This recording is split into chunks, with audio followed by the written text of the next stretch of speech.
Yon, for today's video, magluluto nga po pala ako ng pinatuyong adobo. Nalagay ko na nga rin po pala dyan yung sibuyas at bawang. Syempre, inuna ko ilagay dyan yung sibuyas and then sunod yung bawang. Ayan, para makapaggisa tayo ng ating baboy.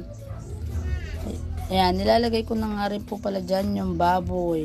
Ayan. Syempre, bago ko ilagay dyan yung baboy, hinugasan ko muna yung ating baboy.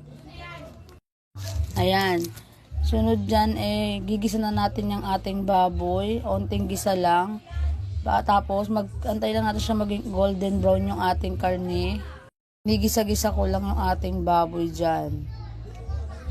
Then, maya-maya lalagyan din natin yan ng tubig para mas mabilis siyang lumambot. Tapos, lalagyan natin ng onting tubig. Yan guys, lalagyan natin ng mantika. Konti lang kasi nagmamantika pa rin yan. Lalagyan natin siya ng toyo at suka.